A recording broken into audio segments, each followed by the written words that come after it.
week been? The week's been good. Yeah, it's definitely been very good this week. He says with the biggest smile on his face. What does that mean, Paul? I think it got to a stage where I think me, Tasha, finally taking it to the next level. Am I surprised with the drama at the commitment ceremony? No. I think Laura, yes, she was offended, but I think she overplayed her hand. I question Luke's reaction, and Brad and Shauna, it was to be expected. There was always going to be drama because they were the toxic couple this week. But anyway, I digress. Hey there, thanks for stopping by. It's Valerie. Welcome to my channel. If you're new here, don't forget to subscribe, click the like button, turn on the notification bell for when I upload new videos, and definitely leave a comment. In this episode, I'll be reviewing Married at First Sight UK, Season 8, Episode 11. So you have the couples getting ready for the second commitment ceremony, and they're sort of talking and sort of reminiscing about their relationships and what happened at the dinner party. You have Jay and Luke, obviously. They're still facing the fallout from having to have ranked the couples, and they are sort of steadfast in their decisions that they made. And I think Brad and Shona proved them right because of the way they behaved. Even Luke says he wishes they'd ranked them lower than they actually did, given what happened at the dinner party. Brad, I think, is very patronizing. I think it's very... I don't know what word to use. I think he treats Shona like a little child. That's the impression that I get. He talks to her like a little child. He dismisses her like you would a child that's sort of misbehaving or is behaving in a way that's getting on your last nerve. That's the way they come across to me.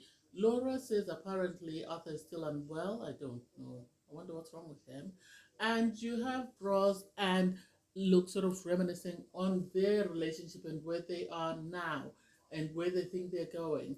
And so I think with Ross and Arthur, the problem is they're two overthinkers who are sort of trying to self-preserve from getting hurt, and because of that, anything that happens, they tend to overthink. I think they need to have a trust sort of exercise, a trustful, something to sort of stimulate them into letting go and allowing somebody else to take control. I think that would help them a lot as a couple.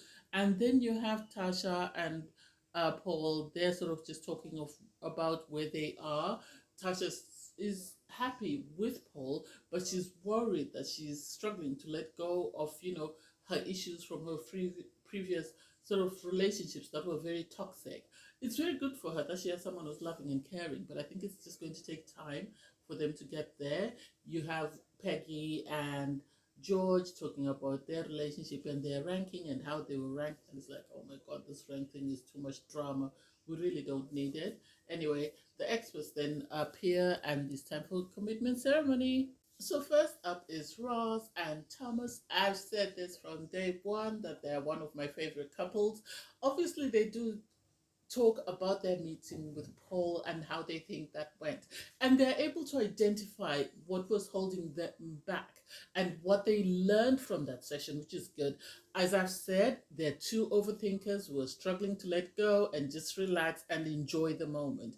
The moment that they do that, I see them progressing. I like that they both decided to stay because they can see potential, because they're way better off than they were on their wedding day. They're way better off than they were last week at the commitment ceremony. If they could decide to stay last week, I don't see why they can't stay. You can actually see that Ross is feeling relieved, I think, from everything Thomas said, because she did a little dance during her confessional to show excitement. I think she's someone who's used to structure. I think she's someone who's used to being in control. And so the idea that, she has to let go in order for this to work is something that is scaring her. And this is why she keeps going round in circles. Thomas is there. He's struggling as well. I hope the two of them are just able to let go. Just take a moment, just take a deep breath. As I've said, I wish they could give them a trust exercise, something that will allow them, be it trust falls, be it sitting in the passenger side while somebody else literally drives you in a car, something just to help them relax and sort of learn to let go. Oh, they brought on my second favorite couple, Porsche and Terrence. I did say though, my favorite couple Well, they didn't make my top three, but they're growing on me. They are growing on me, and I really like them. I really like the progress that they've made. I think seeing how they behaved around everybody else, somebody must have spoken to them because they've done a 180 and they are amazing. They're static. Terrence is smiling from ear to ear. Portia is shy, and Terrence saying nice things about her and how she's been willing to compromise and how he felt about the way he behaved last week. And he's happy that Portia Road stayed because a week has really done them a lot of good. And so seeing how excited she was with that news was good. I have high hopes for them. I hope they stay on this path. I really do. Their plan is to just continue as they are, baby steps and compromise. And it was ecstatic once they both wrote, yes, he was ready to go home and get busy. Anyway, I don't know. Next up is Nathaniel and Ella. Nathaniel brings up the issue that his problem is he's finding it difficult to sort of get deep with Ella, whereas everybody else, he's comfortable, maybe because it's created some sort of friendship with them. And Ella broke down, and that was to be expected, so she stormed off, and Nathaniel had to follow and sort of have a conversation and a pep talk. And then they agreed to come back once this was all settled. Because Nathaniel brought up the issue that Ella has been focused on her transition. She hasn't had to experience some of the things that Nathaniel has experienced. And so it makes it very difficult because they're not on the same playing field, which makes sense. And I think after a bit of reflection, Ella realized that Nathaniel was right. So they are going to keep trying and they've decided to give it another go. Am I surprised? No. I don't think anything has happened that terribly that they would want to go home. I think, if nothing else, even if this marriage doesn't work, Ella's going to leave the experiment a more different person than who she was when she came in. I think when she came into the experiment, she was more focused on the sexual attraction, having sex, having fun, and now is realizing that that is not always what marriage is. Marriage is different things for different people. And so um, I hope they get on the same wavelength. At least she's not as dramatic as the other couple last season. So we'll see how that plays out. I don't know. Paul called Tasha and Paul, and it's really cute. They're really cute and sweet. I like how light-hearted they are, and I like how easygoing Paul is because whatever makes Tasha happy makes him happy.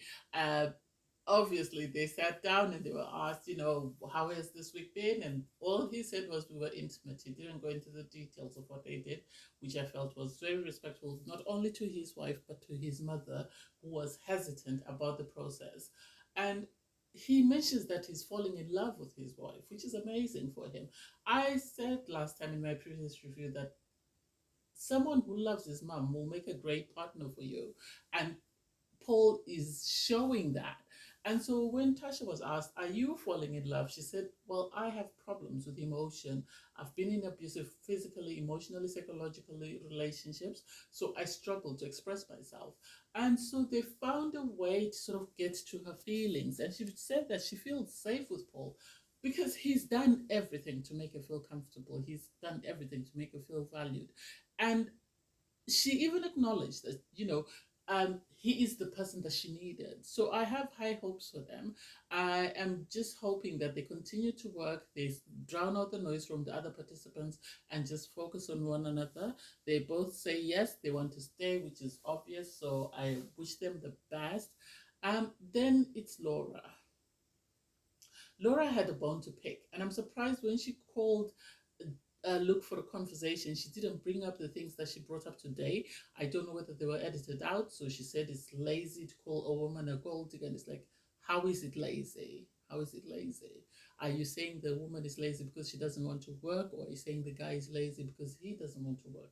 I didn't get that aspect of it. But then she mentions that her dad passed away and her wealth she inherited from her dad. So when she's called the gold digger, it brings her back to her dad who left her wealth and yet he's not here. So it didn't make sense to me. I think she was just looking for something to tarnish Luke or something to whack Luke over the head with. And I like the fact that Luke tried to stand up for himself. That was my first impression. Well, if you hear someone say, I want someone who's well educated, or someone who's a Chelsea boy, you automatically assume that someone is after a wealthy guy. So Luke is not incorrect in his assumptions. It's just his delivery. He's someone who's very honest and straight to the point. And because of that, I think this is what offended Laura. I don't think she was as offended about him calling her gold digger or her, talking about Chelsea boys. I think it's the fact that he was direct and he didn't hide, unlike everybody else who reserved their opinions. That's the impression that I got.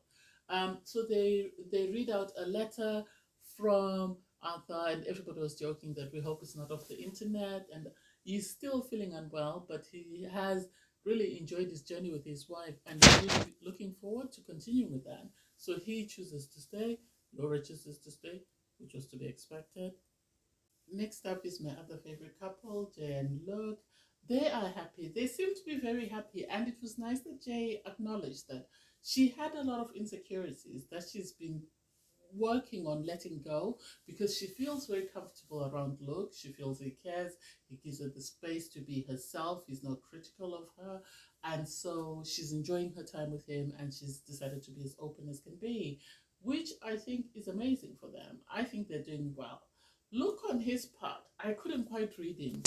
Part of me wants to truly believe that he was that emotional. Part of me wants to believe that his reaction or his sort of stance was based on how he felt. Laura had sort of portrayed him like he's the bad guy and he was trying to save himself from any sort of bad edit or bad publicity.